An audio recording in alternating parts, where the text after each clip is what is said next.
Holly, welcome to the show. I'm so excited to talk to you just about life and motherhood, and specifically about your recent book that you published. I think our listeners are just going to glean from your wisdom and what you've been through to make positive shifts in your life. And I think as mamas and as business owners, like we're so critical of ourselves. We're so critical of ourselves. There's like constant voices like coming in saying we're not enough, we're not qualified, we shouldn't launch the business. And so I'm really excited to dive into this and give inspiration to other mamas. So welcome. Thank you guys so much for having me. I'm so excited to be here. What's up, Rainmaker family? I am thrilled to be spending the next few minutes with you guys, just diving in and talking. Awesome. Holly, I'm interested to hear, books I feel like are a big milestone. I think a lot of people talk about writing a book. Not a lot of people actually get it done and launch it. And when I started seeing this thing all over the internet, we were just cheering you on because I know there's probably a lot of even mental hurdles getting to that. So I would love for you to share the journey of where did this book idea come from? What was the journey? And what did you have to overcome to launch it? Because I think a lot of our listeners will kind of see themselves in that, whether they're launching a business, launching a product, or maybe even launching their own book. Yeah, that's a great question. It's definitely been one that's been asked. It's kind of like, where did this come from? It was actually, I was in Ireland in, I think 2017 or 2018. And I woke up from a dead sleep with just this urge and kind of heartbeat message of, I'm going to write a book.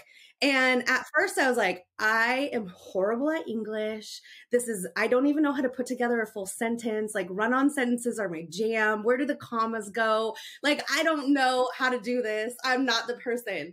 And so I kind of shelved the idea for a little bit. It was February 2018, because then in October 2018, actually when I very first met you guys, I ended up investing in myself because the program that I ended up investing in, he was talking about the power of our story, the power of our voice, and how we're unique and individual. And I was kind of like, oh, okay, maybe I do have something to write in a book because I've been through a lot.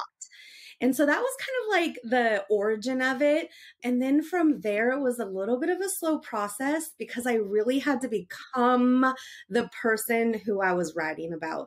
I had to really go through the things and make sure that I had a solid framework and a way to explain that others could have hope and know that they too could get through it as well.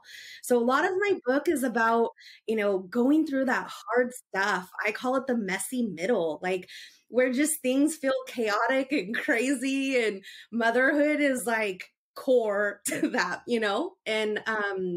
and so it was just in the process of being in my own messy middle journey that I had these aha moments of wow, okay, this is how I got out of that, because I always seemed to move myself through it. So powerful. So you had this dream, and then you invested in yourself for the first time less than a year later, and then did you know that I will someday write this book? So or how did you go? Because there was a couple of years pause before you officially wrote it.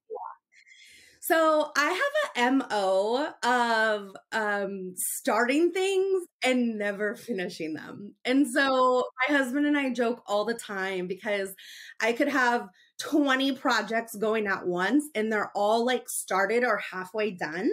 And he could have 2 projects and get them done in the amount of time that I'm still creating the idea for 20 projects. And so we joke about it now, but for a while it was really a big pain point for us because I just had all these creative ideas and fun things I wanted to do, and I just couldn't finish any of them. And so I went to that place of, talking down to myself. Okay, so the very opening line of my book is, I was the queen of dirty talk. And so like opening line, that should kind of give you an idea of where the book goes. A lot of my stories involve how awful I treated myself. And so I had this story that I was believing that I couldn't finish things. And so when I had this kind of dream in 2018, and now here we are in 2022 is when it finally released, right? There was a lot of in between middle of, oh gosh, I want to do this thing, but can I even finish it? Can I really do this? Is this something I'm ever going to be able to accomplish or finish? And so it was really as I worked through the story and changed my mindset and belief in myself and really practiced what I wrote about, I started to fall in love with who I was. My confidence grew. I started feeling really good about myself and what value I brought to the world and the things that I had gone through. And it totally like grounded and established that I knew that this was in process and it would be finished. And so it definitely took time, but it was worth it. You talk about like the stories that you were telling yourself in your head.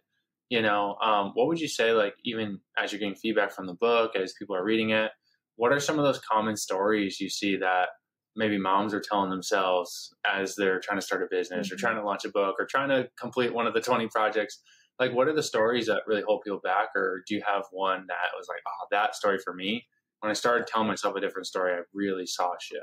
Yeah, so there was actually one that happened today, like 2 hours ago.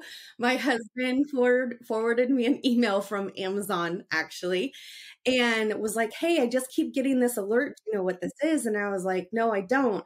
Let me log into the, KDP back office, Amazon, whatever. And I logged in and I was like, oh my gosh, they're sending me my first payment. I've sold almost 700 books. Like, I can't believe they're actually going to pay me for what I did. And in that moment, like I had this like, oh, well, but it's only 700. It could be this. Like I went through this whole, it's not enough. I'm not enough. I didn't do enough. Like I went through this whole story and my husband looked at me and he was like, so you're going to undercut all the hard work you did in 1 second. And I was like, oh. So with that, make sure you have people in your corner who believe in you and know your value, because like allow them to call you out when you're in a mood, And so, so it just happened today. Like it doesn't go away. Right. But my timing gets shorter. Like I have the thought and then now because I've practiced so much, I can rein myself in pretty quickly. Mm. Oh, wow. Yeah. In those early days, because I love how you just said, I still have the thought, but I take it back and I replace it with something else so much quicker now.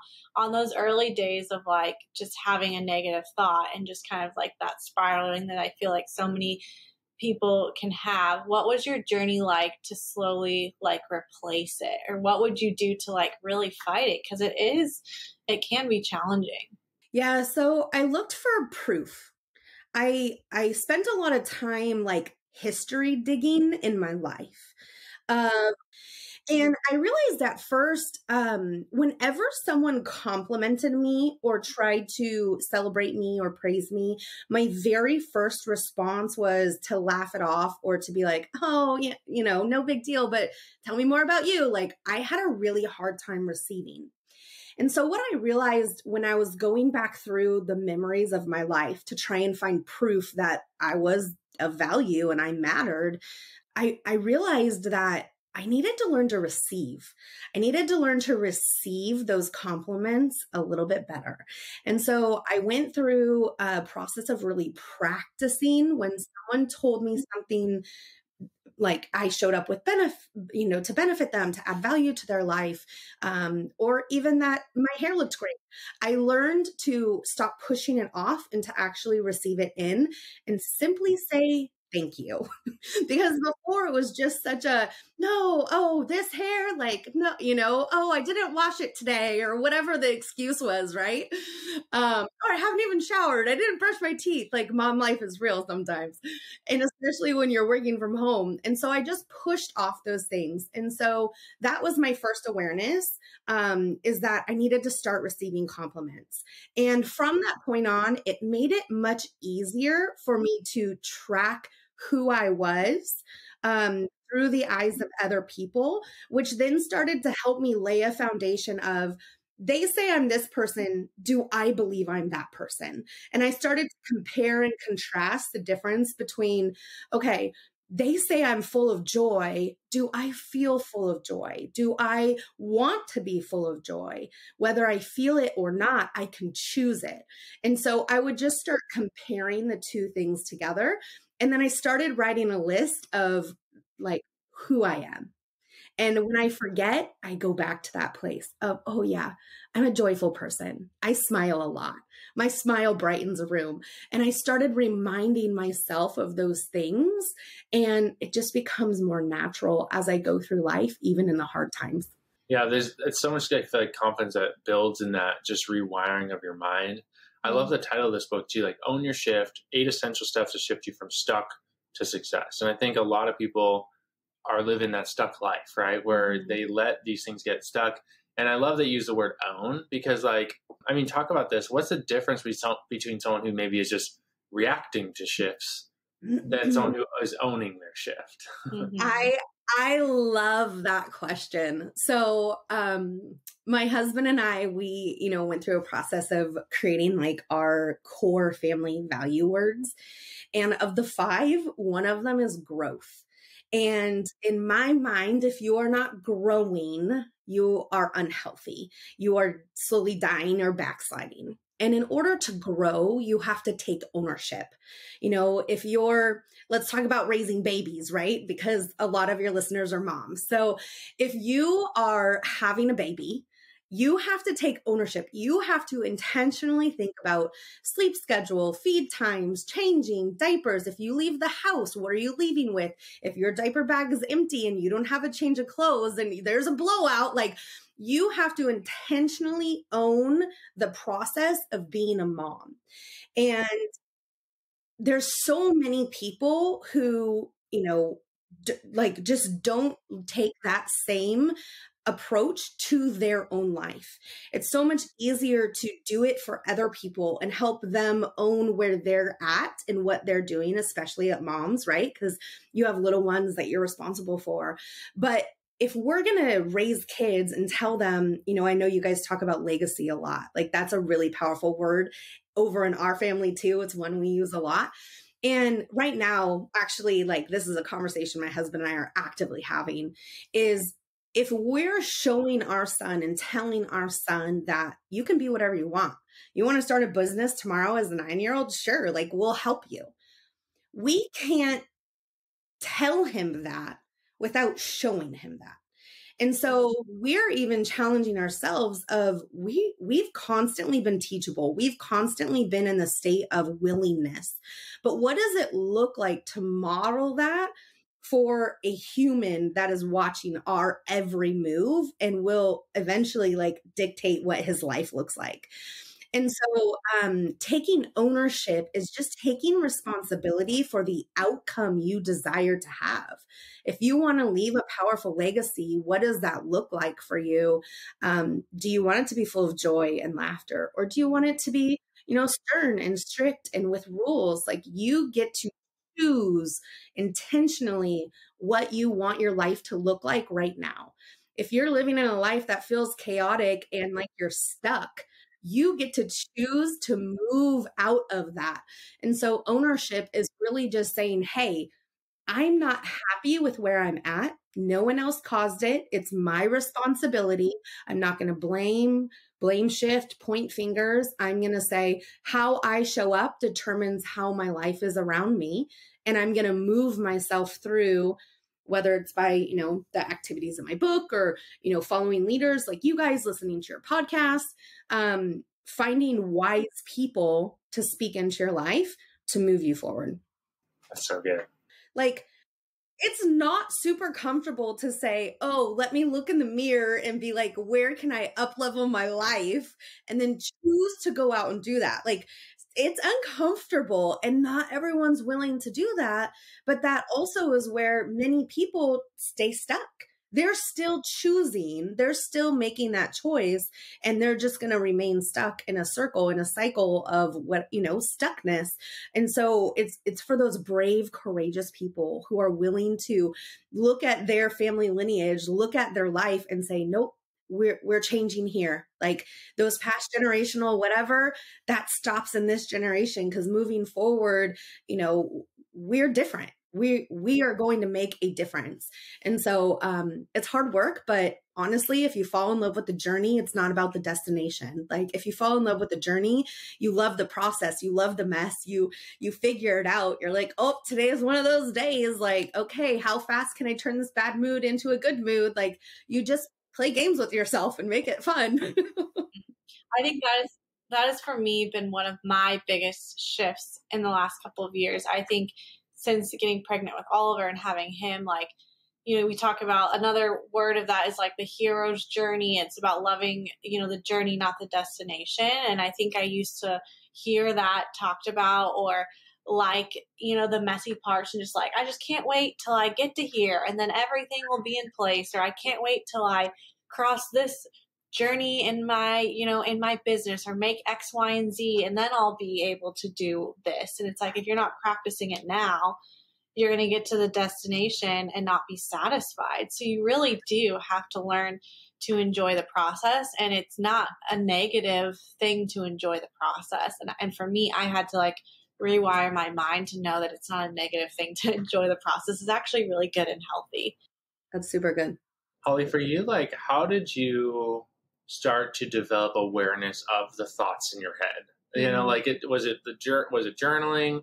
Was it people in your life calling it out? Like, what are some of the ways, like, if people are like, wow, I never thought about, like, the stories I'm telling myself, because some of the stuff is so ingrained. Yeah. Like, even you just saying, like, when someone complimented me, I noticed that I would respond this way. Or, like, I've seen people do this when there's like a financial thing there where it's like, someone is like, wow, that's a nice purse. And they have to justify it somehow. Like, oh, I got this at a thrift store, right? I did that for a while. Yeah. So like, yeah. No, I'm not calling you out. I wasn't calling you out. I know. I'm just saying, like, I've done it. And I like, I've had to catch myself and be like, no. Like, and I do it too. Like, but it takes, how do you start noticing those things? Like for you, what were some of those breakthroughs to start really noticing and going like, oh, is that, like, there's something there I need to dig into? Yeah, so that I love that question. Okay, so there's a couple of things. So one, I did the same thing. We just remodeled our house like a year and a half ago. And anytime someone would come over, they'd be like, oh my gosh, your house is so gorgeous, like dream home status. And I'm like, well, we waited 11 years before we remodeled, as though I was like justifying the thing. And finally I got to a place where I was like, and so this is my process, right? I caught myself pleasing them. I would almost make myself feel, and every time I said it, it just didn't feel right. So I've gotten really good at the practice of knowing my body and what it feels like. Do I tense up? Do I clench my jaw? Do I twitch or fidget with my hair, or like play with my nails, or does my voice change, or do I turn a certain way? And so I started getting really good at noticing my body cues, and I followed the pattern. So every time someone asked me that, my body went into instant like defensive mode. And so it, by the dozenth time I did it, I was like, okay, there's a pattern here. I need to pay attention. So yes, I then dive into journaling. Journaling is a huge part. I have these like moleskin journals, and they're like the blank page ones, because I want my brain to just be able to creative, and I don't want to be forced to be in lines. And so it gives me just free permission to be myself, and I go to town. And so I'll process it out. And a lot of the questions I ask myself, like, so here's just my process. So I noticed that I was responding this way to people who said this in my house. And I was like, okay, Now I need to discover why I respond that way. So I would go to my journal and I start writing it out. What does it look like when I tense my body up? Why do I feel like I have to please this person and justify that my house is now beautiful? And yes, we did wait 11 years. That is a fact. But what if we didn't? What if it was just in a year and we afforded it then? Like, would that have been okay? And the answer is absolutely, it would have been okay, because I had to come to the reality that my worth, one, isn't in my house, right? It's not in the remodel or what my house looks like, but I deserve to live in a beautiful home. I deserve to walk into my house and feel like I belong and I'm at peace and it's a safe place for me to enjoy my family and have fun and laugh and create memories, as does everyone. So it's like, I just know that there's certain laws, if you will, of the universe that are like, this is just a basic foundation thing. And sometimes I compare it to those basic foundation things. And then the next level up is like, who do I want to be? How do I want to show up in this world? What kind of value do I want to create? And how do I want to interact and add to people? So I'll go to my journal and I'll write all those things down. When someone asks me this, why do I feel like I need to be small? Oh, because it's someone who maybe doesn't have it. Well, how can I add value to them in the process? Or how can I give permission to them to live a life similar to mine or better than mine? And so it's just going through that journal process and working out my feelings. I think a lot of times people look at feelings as a negative thing. And for me, I've always looked at them as like a guidepost. I don't have to act on how I feel. I can choose differently and I can own my action, but at least the feeling gives me a place to start. It's like, okay, I'm really angry right now. Okay, well, I'm going to feel angry for a second. Why am I angry? Where does the anger live in my body? What is the anger trying to teach me? Why is it here? Is there a pattern of anger? And so I allow the feeling to be present, and then I compare it to what I know is truth. Do I have to be angry? No, I don't. Actually, I'm a very joyful person. So how can I get back to that place of joy? And what do I have to remove from my either my story or my body or my word, my languaging about anger, and go back to that place of joy? And so I do a lot of journaling. I move my body a lot. Like sometimes I just like shake it out. Like sometimes it just feels stuck in my body, right? And so like sometimes I'll just shake it out, jump up and down. I have a little like rebounding trampoline in my office. Sometimes I just need to like jump and move. Like stagnation, it kills us. Like stagnation isn't the thing. That's not the move. You want to have movement in your life. So I move my body, I get into my body, I breathe, I focus on my breath. And then I listen to a lot of worship music. That's kind of like how I anchor myself back into what I know to be true. And what I have found is that anytime I'm confused or anytime I'm questioning, when I get still and quiet, I can always know the truth in it. It's like it lives inside of me and I've just covered it up with all of the chaos and craziness around me. And it's just a gentle unpeeling. And a lot of times it's gentle and it's not violent and it's, not aggressive. And I have a tendency to be like a very aggressive person. Like I want to go after it. I just want to attack the thing and fix the thing. And so I had to really learn that it's actually a very gentle process. Which is why I think like journaling has been really helpful for that. Yeah, journaling. It's fun to look back and see just like, wow, look how much I've grown. So I think that's another powerful aspect of journaling too. In your book, you talk about like relishing and savoring like the moments. And I see this often, and it's definitely true where like, when you're in the trenches of motherhood or business, it feels like time is such an interesting concept, about how we choose to talk about time, how we think time is going, but specifically around like moments and savoring them, because part of it is like I look at Kaizen, he's going to be 3 in a week. And I'm just like, I can't believe it's been 3 years. Like there's a part of me that feels that way. But then there's another part of me that's like, oh, these 3 years have been like incredible, and just like treasuring every moment. So how do you treasure and just like relish the moments with your family in a, fast paced world where you're doing big things, and there are schedules and, different demanding things on our life, and the ebbs and flows? How do you really sit down and make sure that's happening in your life? Yeah, I love that one too, Chelsea, because like I said, this is all stuff that I've really learned, right? That I am still actively practicing. And so in our family, we have a couple of little traditions, if you will, that we do.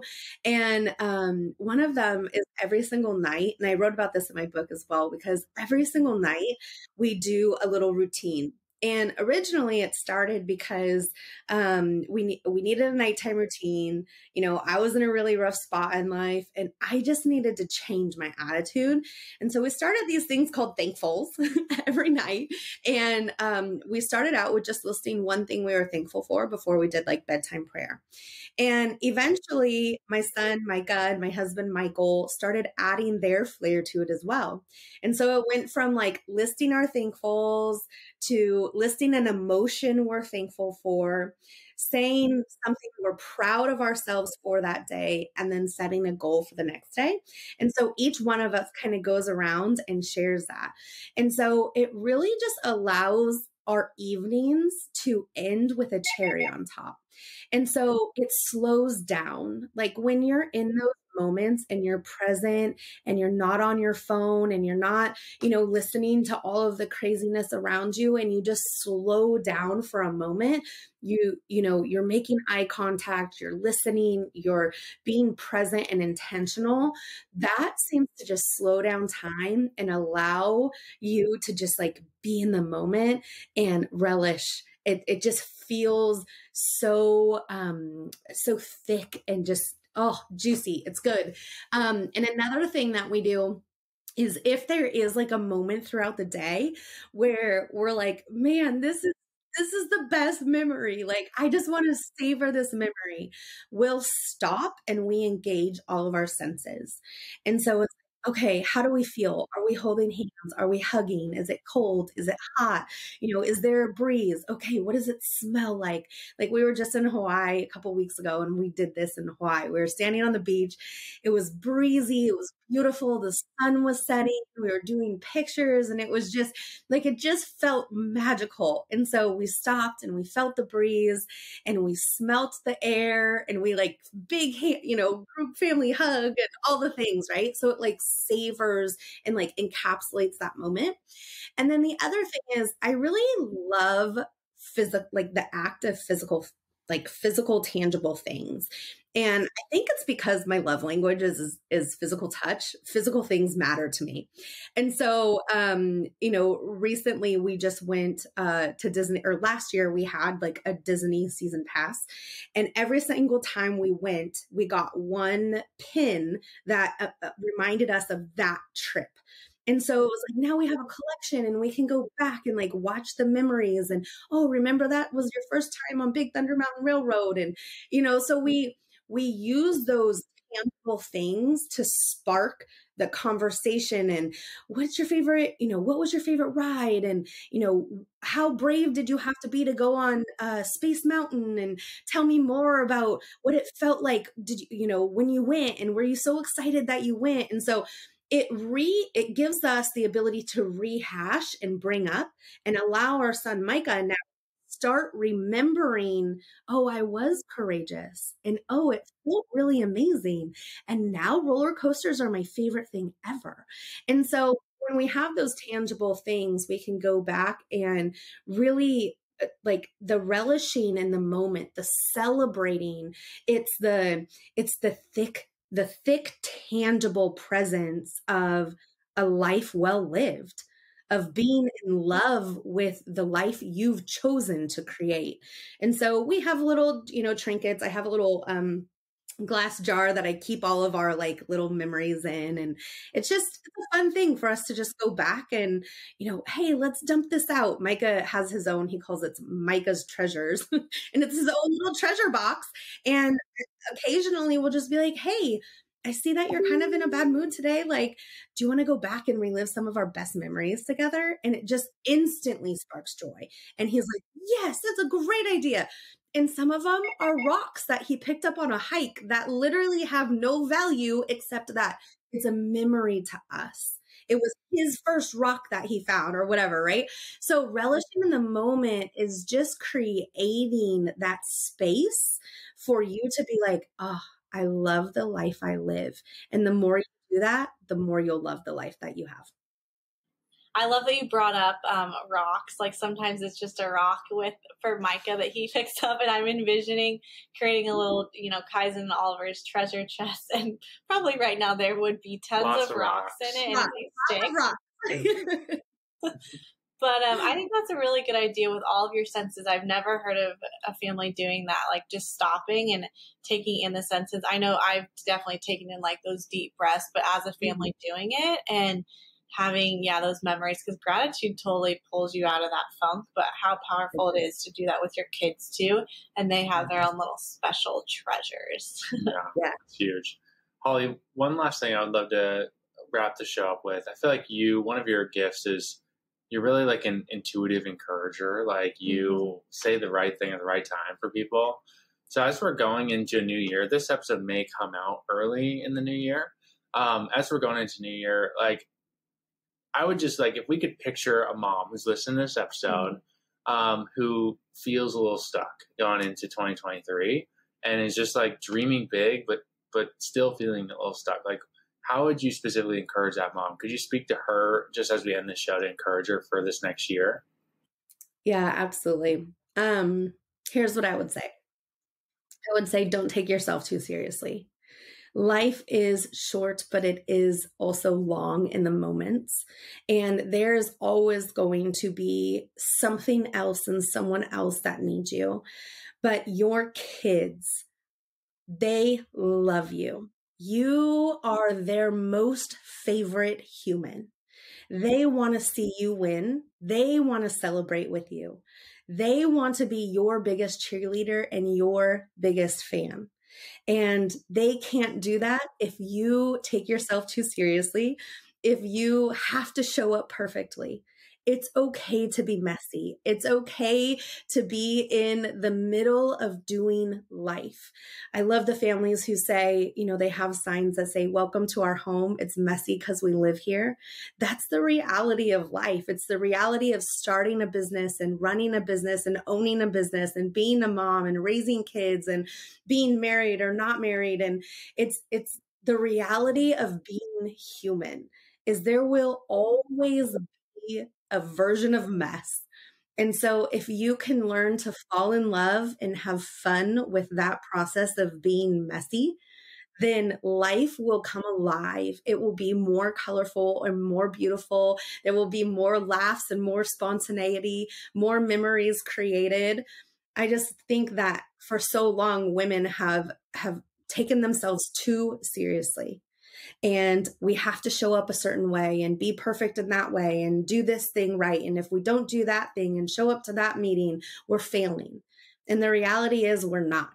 You're not. So just keep showing up, keep having fun, keep enjoying your kids and being a mom, because eventually they do move out, And so just be present right now and show them what it looks like to chase your dreams.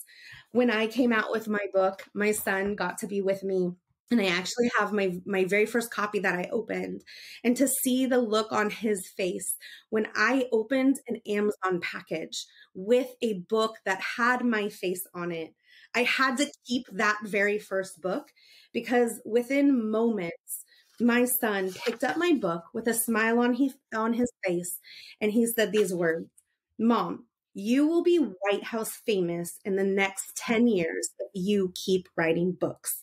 And I was like, oh, really? okay. And so he wrote it down on a little sticky note, and I put it right here in my book. This is my very first copy with Micah's prophetic word for me. I could have, if I didn't say yes to doing this thing, I could have stolen the opportunity for him to show up and celebrate me and learn what it looks like to grow into a man who celebrates women who do amazing, awesome things, who don't take themselves too seriously, who have fun in the middle, who are okay with the mess and just say yes. So that is what I would encourage you today.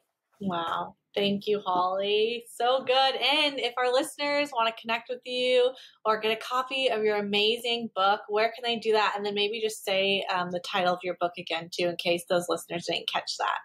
Yeah, awesome. So the book is called Own Your Shift, and it is the 8 essential shifts to take you from stuck to success. And it's on Amazon, which hopefully by now all of you are really familiar with that because you're running and crushing your Amazon businesses. So it is on Amazon, and you can just search Own Your Shift. And it's Holli Peel, Holli with an I, and it is there. So you can grab a copy of that if what I talked about today resonated at all. And then, I'm on Instagram. Holli Peel is my handle. And so thank you guys so much for having me on. Yeah, This is awesome. Thank you. And definitely everyone listening, share this with a friend in this next season who needs that message of encouragement. Thanks for listening. And until next time, we'll see you guys on the next episode of the Rainmaker Family Show. Hey, if you are not a part of our Rainmaker Mastermind, we have a new opportunity for you to book a one-on-one strategy call with one of our Rainmaker coaches. If you want to get a call with them, see if it's a good fit for you to work with us to build a business that allows you to have time freedom and financial freedom, you can get that call at makeitrainmama.com/podcast. That's makeitrainmama, MOMMA.com/podcast.